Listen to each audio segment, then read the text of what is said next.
Appointment के लिए time देके। हाँ। सुबह से इतना काम था हाँ। कि मैं वही भूल गई। अब यहाँ पर बच्चे हैं, उनको वायरल इन्फेक्शंस हो रखे हैं, तो रात रात को देर देर से जा रहे हैं, मुल्ला सुबह जी जो जल्दी आ वीडियो रहे वायरल हुई उसके अलावा शालिनी अरोड़ा ये हैं। हैं। शालिनी अरोड़ा ये है। हाँ। एक अपील करना चाहती हूँ सभी से हाँ। कि अगर आपको लगता है कि आप ये वीडियो देखें, यहाँ पर वीडियो देखने के बाद में आपको लगे कि इतने सारे बेजुबान यहाँ पर रह रहे हैं, ये सिर्फ आप लोगों के सहारे, मेरे सहारे यहाँ पर रह रहे हैं, जो हम तमाम जानवर सड़कों से उठा के लाए हैं, इस उम्मीद से कि हम उनको एक अच्छी ज़िंदगी देंगे, उनको प्यार देंगे, उनको एक। साथ शालिनी अग्रवाल अरोड़ा जी हैं, जिनकी एक वीडियो बहुत तेजी से वायरल हो रही है। बरेली की ये रहने वाली हैं और उस वीडियो में ये है कि इनके घर पे किसी ने हमला किया या फिर चोरी के इरादे से कोई व्यक्ति घुसा और उसके बाद कोई मुल्ला जी थे फेरी वाले, उन्होंने इनकी मदद की। तो ये वीडियो पूरे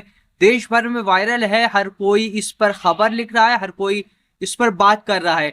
तो मेरे साथ शालिनी अग्रवाल अरोड़ा जी हैं, मैं इनसे बात करूंगा और जानूंगा कि ये क्या करती हैं, क्योंकि ये वीडियो तो आपने देखा ही होगा। ये जो मामला हुआ है उसके साथ जो है असल में ये बहुत सामाजिक काम करती हैं, ये जानवरों की खिदमत करती हैं, जानवरों को पालती हैं। और ये जो पीछे आप बैकग्राउंड देखेंगे ये इनकी जो है, इसको क्या बोलते हैं आप? हम प्रेम आश्रम बोलते हैं। प्रेम आश्रम है। यहाँ पर बहुत सारे जानवर वगैरह उनकी सेवा करती हैं। तो शालिनी अग्रवाल जी, आपने समय दिया उसके लिए बहुत धन्यवाद। आप इतनी ठंड में इतनी दूर से आए, आपका आभार।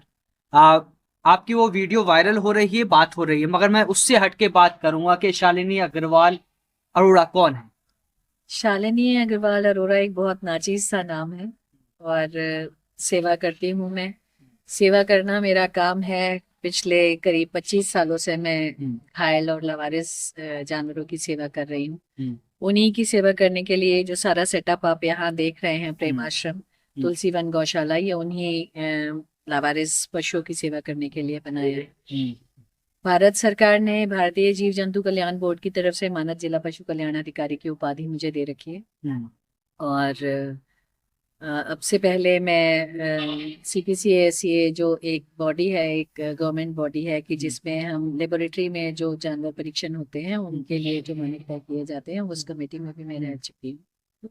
कुल मिला के मेरा जीवन जो है, मेरे जीवन की धुरी पशुओं के आर पार ही घूमती है।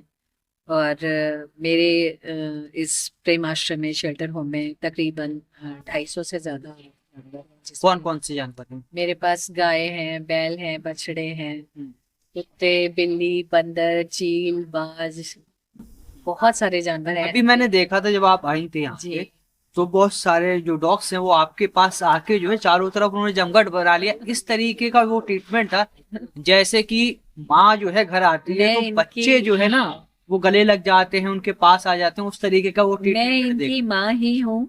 मैं जिस समय शेल्टर में एंट्री करती हूँ और इन लोगों को मेरी खुशबू आ जाती है, अगर मैं ना भी बोलूं तो इनको मेरी खुशबू आ जाती है। घोड़े हिन हिना के, गर्दन हिला हिला के मुझे बुलाते हैं, गाय बछड़े रंभा के बुलाते हैं, कुत्ते मेरे ऊपर आके लिपटते हैं। बंदर जो है मेरे, बंदर आपको पता है कि कैसे होते हैं, लेकिन मेरे बंदर जो है वो मुझे, मैं आपको वीडियो दिखाऊंगी किसी समय, मेरे बंदर मुझे किस करते हैं, मेरे साथ बैठते हैं, मेरे साथ सोते हैं, खाते पीते हैं।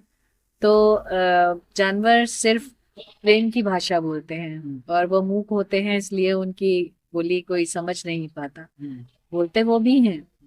तो ये पशु प्रेम जो है बचपन से आया या फिर जो है बाद में जो है? पशु प्रेम मेरा बचपन से है। मुझे लगता है कि शायद जन्म से ही है। मेरे पापा जो थे वो बहुत ज्यादा पशु प्रेमी थे और बचपन में जब मैं स्कूल जाया करती थी तो पापा ट्रैवलिंग करते होते थे जब, तो रास्ते में अगर उनको कोई घायल पशु पक्षी पड़ा मिल जाता था, एक बार एक पपी मिल गया था तो पापा उसे ले आए थे। एक बार एक लंगूर का बच्चा था, रास्ते में एक्सीडेंट पड़ा हुआ था, उसको ले आए थे। ऐसे एक बार बहुत सारे मोर के बच्चे रास्ते में उनको मिले तो वो उनको लेकर आए। तो हम दोनों बाप बेटी मिलके उनका इलाज करते थे, डॉक्टर को दिखाते थे। तो उसके बाद जब वो ठीक हो जाते थे तो उनको रिहेबिलिटेट कर देते थे।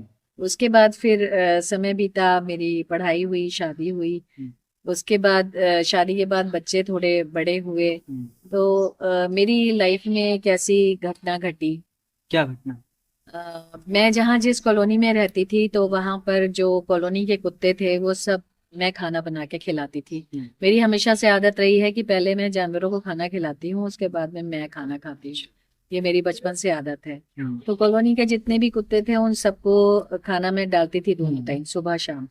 तो हमारी लेन में एक फीमेल थी, फीमेल डॉग, उसका नाम हमने डेजी रखा था। वो बहुत ही डोसाइल, बहुत ही अच्छी, बहुत ही सीधी कुतिया थी। उसके जो बच्चे हुए थे तो वो बच्चे सारे मेरे ही आसपास रहते थे। अभी उसका बेटा एक अभी कुछ दिन पहले 14 साल की उम्र में उसकी डेथ हुई है। और वो तब से मेरे ही पास था। तो वो जब दूसरी बार प्रेग्नेंट हुई तो हमारे कॉलोनी में रहने वाले एक सज्जन थे, तो उन्होंने जोशी करके थे, तो उन्होंने उस बिच को कई बार मारने का प्रयास किया और कई बार उन्होंने उसके बच्चों पे भी हमले किए। उसके बाद अल्टीमेटली जब वो दोबारा प्रेग्नेंट हुई, उसका पेट दिखने लगा, तब मैंने कॉलोनी वालों के मुंह से सुना कि जोशी जी कह रहे हैं कि वो इसको मार देंगे क्योंकि ये और लेटर होगा, इसका बच्चे पैदा होंगे तो ये लोग गंदगी करते हैं, ऐसा वैसा। देखते हैं आपके कुत्तों से लोग बहुत ज्यादा, जो प्यार करते हैं वो पागलों की तरह प्यार करते हैं, हाँ, और जो नफरत करते हैं वो पागलों की तरह नफरत करते हैं। दोनों तो रास्ते में जो है डॉग्स होते हैं उन पे जो है उनको लात मार देते हैं, गाड़ियां चढ़ा देते हैं। तो उन्होंने एक दिन डेजी को पॉइजन दे दिया। पॉइजन दे दिया तो उस पॉइजन के जोर से जो था वो उसकी जो उसका बच्चेदानी थी वो फट गई और एक एक करके उसके बच्चे बेचारे बाहर पड़े हुए थे। बहुत बुरा हाल था उसका। मुझे समझ नहीं आ रहा था कि मैं कैसे रिएक्ट करूं। मैं सड़क पे बैठ के रोती रही, चिल्लाती रही। उसके बाद फिर मैंने उस व्यक्ति की FIR कराई, इरादतन हत्या की। तो मैं जब थाने पहुंची तो पुलिस ने बड़े अजीबोगरीब सवाल किया, अरे क्या हो गया, कुतिया ही तो है, पिल्ले ही तो है, ऐसा है वैसा है। तो फिर मैं वहां थाने में बिफर गई। मैंने कहा कि वो कुत्ता है तो उसकी जान की कोई कीमत नहीं है। आपका बच्चा अगर होता या आपकी पत्नी होती, प्रेग्नेंट होती और उसे कोई जहर दे देता, फिर आप क्या करते? मगर इसमें जैसे आपने कहा कि ये जी, आप जो है उस आपको ये सदमा लगा, ठीक है, बुरा लगा, ये सब कुछ हुआ, मगर कोई ये सवाल कर देगा कि भाई इन जानवरों से इतना प्यार क्यों, जानवर ही तो था, हाँ। कुत्ता ही तो था। नहीं तो उन्होंने मुझसे यही सवाल किया कि क्या हो गया, कुतिया ही तो थी, मार दिया, कोई बात नहीं मैडम, दफा करो। मैंने कहा नहीं, मैं जो हूँ इसको किसी भी तरह से नहीं छोड़ सकती और मैं इसको नहीं जाने दूंगी। उसके बाद फिर उन्होंने मेरी सुनवाई नहीं की। फिर जो वहां पर उस समय थानाध्यक्ष थे, मुझे आज भी याद है, योगेंद्र कृष्ण यादव जी, उस समय कब की बात है? ये 14-15 साल पुरानी हो गई। तो फिर मैंने श्रीमती मेनका गांधी से संपर्क किया जब मुझे लगा कि अब कहीं सुनवाई नहीं होगी। तो मैंने श्रीमती गांधी से संपर्क किया। उन्होंने पूरा किस्सा सुन के फिर उन्होंने बात की पुलिस वालों से, SHO से। उसके बाद फिर उन्होंने FIR करी। FIR करने के बाद फिर मेरे हस्बैंड ने, जो यहाँ की जो हाँ, MP थी उनसे अच्छा रिस्पांस मिला? हाँ नहीं, यहाँ की MP नहीं है वो, मतलब उस टाइम पीलीभीत से उस अच्छा उस टाइम भी पीलीभीत से थी, हाँ। सॉरी। तो फिर चूंकि मेनका गांधी बहुत ज्यादा पशु प्रेमी हाँ, है और पशुओं की आवाज के लिए वो हमेशा उनकी आवाज बनती रही है। तो देश भर में कोई भी एक्टिविस्ट होता है, अगर किसी को जरूरत पड़ती है तो वो सपोर्ट करते उसको एक नाम याद आता है कि हाँ, श्रीमती मेनका गांधी से संपर्क करना चाहिए। ये मंदिर है हमारा, ये मैंने अपने पापा की स्मृति में बनवाया था जब प्रेमाश्रम की नींव डाली थी। ये सबके अलग अलग कमरे बने हुए हैं। सर्दी बहुत है, आप देख रहे हैं, सब तरफ हर तरफ कवर कर रखा है हमने पर्दों से और तिरपालों से। ये बच्चा अभी थोड़े दिन पहले हाईवे से एक्सीडेंट होके आया था, रिकवर हो चुका है पूरी तरह से। ये बच्चा भी एक्सीडेंट के बाद हमारे पास आया था, रिकवर हो चुका है। और इधर से ये एक रूम है, ये हमने इमरजेंसी केसेस के लिए बना रखा है कि जैसे इमरजेंसी में अगर कोई एनिमल आता है तो हम उसको अलग कहाँ रख सकते हैं। इधर सब कंबल, पताई, कारपेट, सब चीजें यहाँ पे हमने व्यवस्था कर रखी है। तो ये प्रेम आश्रम की नींव कब रखी गई? प्रेम आश्रम की नींव करीब हमने 2013 में रखी थी। पहले रेंटेड जगह थी, रेंटेड एक फार्म हाउस ले रखा था, तो वहाँ पर हमने व्यवस्था कर रखी थी। लेकिन वो रेंटेड जगह आपको पता है रेंटेड ही होती है, यहाँ ये सारे जितने बीमार बच्चे हैं, अच्छा, ये इसमें कौन से पशु हैं? ये भी इसमें डॉग्स हैं? सब डॉग्स हैं इसमें। अच्छा, और 2017 में ये जगह मैंने ली थी। फिर अच्छा। 2017 में ये जगह लेने के बाद यहाँ पर कंस्ट्रक्शन शुरू किया। ये इधर सर्दी बहुत हो रही है, तो फिर सर्दी में कैसे क्या करते हैं आप लोग? सर्दी में देखिए आप कितना इंतजाम कर ये जो है रखा आपने है। बंद कर रखा है, हाँ, ठीक है, इस तरीके से। ये इसमें बकरियां हैं। अच्छा, ये बकरियां हैं। हाँ हाँ, बस बस, जय हिंद, पीछे रहो। ये बच्चे दो मैंने कसाई से छुड़वाए थे। अच्छा, इकट्ठे दोनों भाई हैं, उनका एक का नाम जय, एक दूसरे का नाम हिंद। अच्छा, सबका आपने नाम भी रख रखा है। हाँ जी अच्छा, अभी वो बंदर वाली स्टोरी आप बता रहे थे कि आप जी जी। वो ब्लाइंड है। हाँ, वो उसको असल में किसी ने गोली मारी थी। वो छर्रे वाली बंदूक से किसी ने मारा था उसको। तो वो उसकी एक आंख तो फूट गई थी और दूसरी आंख की रोशनी चली गई थी। तो वो मेरे घर ही रहता है। ये हमारी घुड़साल है। ये राधा है, इसका पैर एक्सीडेंट में घायल हो गया था और बहुत बुरी दशा थी इसकी। हम इसको उठाकर लाए थे जब सड़क से। इसका नाम राधा और ये इसका राधा है, ये रफ्तार है, वो धन्नो है, वो काजल है, व्हाइट वाली वो काजल। रौनक है, हाँ, और वो गंगा है, वीर है। और अभी एक छोटी बच्ची और किसी ने नहर पे फेंक दिया था। अच्छा। तो वो उसको हम उठा करके लाए और लाने के बाद में उसको हमने यहाँ घोड़ों के साथ रख दिया। अब ये देखिए अच्छा। कितनी छोटी है। ये इनके साथ ही रह रही है। अच्छा। बॉटल से दूध पीती है। इधर ये चारे वगैरह का व्यवस्था ये करते हैं? सारी चारे की व्यवस्था हो रही है यहाँ पे। इस समय शाम की सानी लग रही है। अच्छा, और ये वो देखिए वो पैर क्यों मार रही है, वो नीचे क्यों मार वो खाने के लिए मार रही है, सानी के लिए कि सानी जल्दी दो। ये देखिए। अच्छा, ये अच्छा, उस gestures तरफ होते आपने हैं। जो बनाया है, जी, उस तरफ जो हम दिन में जानवरों को बाहर निकालते हैं। एक्चुअली हमारे पास सिर्फ इतनी ही जगह है, अच्छा। यहाँ से लेके वहाँ तक। ये चक रोड है जहाँ पर सामने हम पशुओं को बांधते हैं। ये चक रोड है। अच्छा, ये दूसरी साइड है ये अंदर ये देखिए, ये हमारे मोती हैं, ये मोहन है। ये मोहन जो है ये बैरियर चौकी पुलिस ने मुझे 3 साल पहले रेस्क्यू करके दिया था इनको। अच्छा। ये सर्दियों में ही किसी वाहन ने टक्कर मारी थी तो ये नाले में गिर गए थे। तो ये 3 दिन नाले में पड़े रहे। पिछला धड़ इनका खराब हो गया था। तो इनको मैं वहां से उठा करके लाई। दूर दूर दूर। ये बबलू है। अच्छा। ये नट्टू है, ट्रांसफार्मर से जल के गिरे थे। ये इनका एक हाथ नहीं है, एक पाँव नहीं है। ये लड्डू है। और ये मेरा मारुति है, इसको जन्म से मैंने ही पाला। अच्छा। टोकी, टोकी ला, टोकी, टोका मम्मा। अच्छा, ये जो प्लेट लगी हुई है ये श्रीमती, गौशाला है हमारी। सारी गौ माता अंदर आराम से खाना खा रही है इस समय। इनके लिए भी आपने ये शेल्टर जो है ये सर्दी ना हाँ, लगे पूरा इससे। शेड इनके लिए बना रखा है। ये श्रीमती शांति देवी, ये इधर का ये टिन शेड वगैरह का सारा काम, टाइल्स का, टिन अच्छा। शेड का, ये डॉक्टर मोहित अग्रवाल हैं जी। राजेंद्र नगर में। हाँ। उन्होंने जो पैसे दिए थे उससे ये निर्माण कराया है। तो मैडम ये सारा कुछ है, तो ये इनके खाने की व्यवस्था और सब कुछ ये आपने कुछ लोग भी लगाए हैं, तो सारा खर्च कैसे आता है? खर्च की बहुत ज़्यादा समस्या है। मैं मतलब खर्च की समस्या आपको बता नहीं सकती, क्योंकि प्रतिदिन 8 से 10 हज़ार रुपए खर्च होता है। डेली का 8 से 10 हज़ार रुपए खर्च होता है। और हमने कहीं से कोई गवर्नमेंट फंडिंग नहीं है, कोई CSR या कोई सी फंडिंग नहीं है, कोई ग्रांट नहीं आती। तो पब्लिक फंडिंग पे ही डिपेंड हूँ बिल्कुल। ये सारे जानवर जो हैं वो किसी महीने ऐसा होता है कि थोड़ा बहुत आ जाता है कहीं से, और किसी महीने ऐसा होता है कि बिल्कुल ही कहीं से अगर नहीं इकट्ठा होता है तो फिर अपने पास से ही करती हूँ जैसे तैसे। कोशिश करती रहती हूँ खींचतान करके इधर उधर।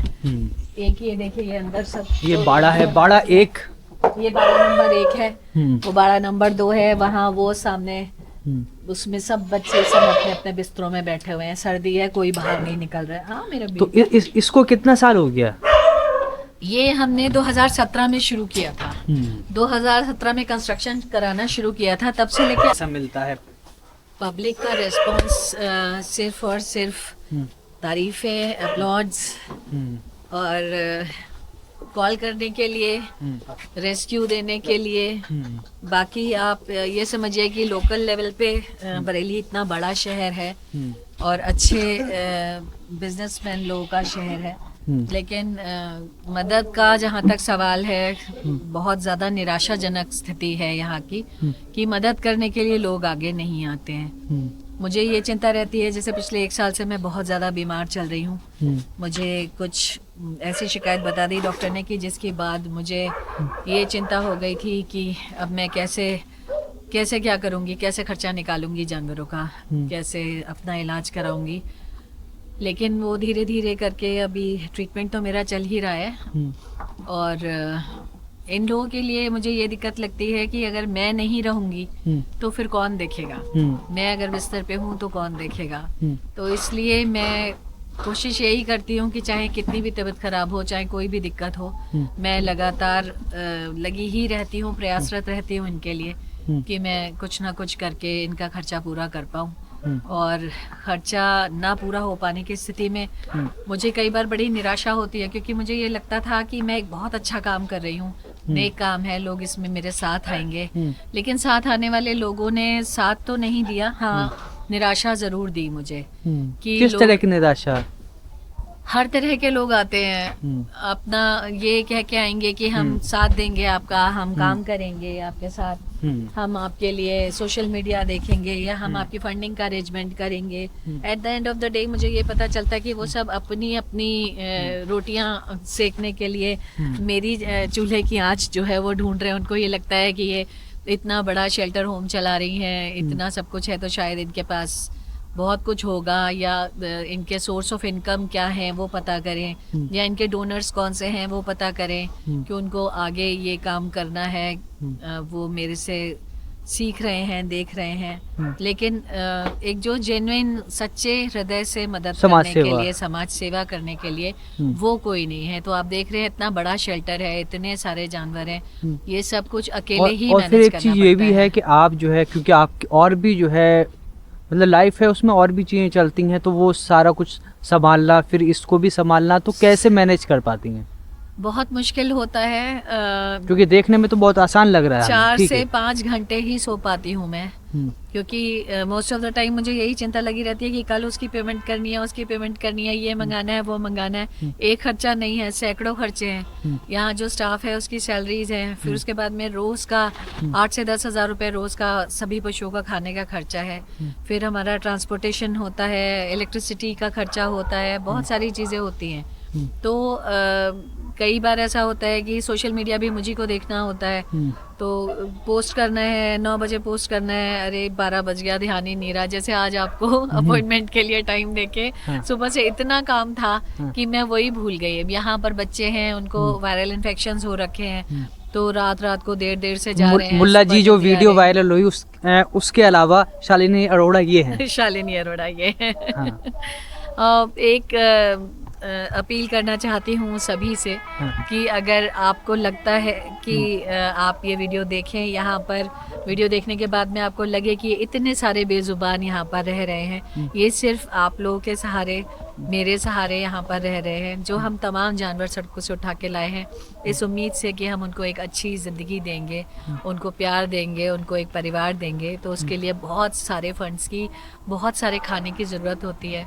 तो आप लोगों से मैं प्रार्थना करती हूँ कि आप ये वीडियो अगर देख रहे हैं, थोड़ा भी सहयोग अगर आप लोग भेजेंगे तो आप लोग के माध्यम से इनका खर्चा मैं पूरा कर पाऊंगी और इनका जीवन यापन मैं अच्छे से कर पाऊंगी। मेरे सर से थोड़ी सी चिंता हट जाएगी। तो बस इतनी विनती है आपसे कि अगर आप देख रहे हैं तो कुछ तो सहयोग भेजें। तो धन्यवाद, आपने समय दिया। तो आपने शालिनी अग्रवाल अरोड़ा जी को सुना, जो कि आप वीडियो देख रहे हैं वो मुल्ला जी वाला जो वायरल हो रहा है, उसके अलावा जो ज़िंदगी किस तरह से ये काम कर रही हैं अपनी ज़िंदगी में, और ये जो है उन लोगों की सेवा कर रही हैं जो बेज़ुबान हैं। यहाँ पे बहुत सारे जानवर हैं, उनकी सेवा करती हैं और 17 साल से ये सारा कुछ कर रही हैं। और सारी कहानी आपने सुनी, कैसे इनका पशु प्रेम स्टार्ट हुआ, ये बता रही हैं कि बचपन से इन्हें पशु प्रेम था और कैसे इन्होंने जो है अलग अलग तरह के जानवरों को यहाँ पर शेल्टर दिया, उनको अपने जो है परिवार की तरह संभाल के रखा, रेस्क्यू किया, और ये जो है आश्रम जिसको प्रेम आश्रम कहते हैं वो स्टार्ट किया। तो आपने शालिनी अग्रवाल अरोड़ा जी की सारी कहानी सुनी, आप क्या कुछ कहना चाहते हैं? आप अपनी कीमती राय ज़रूर दें।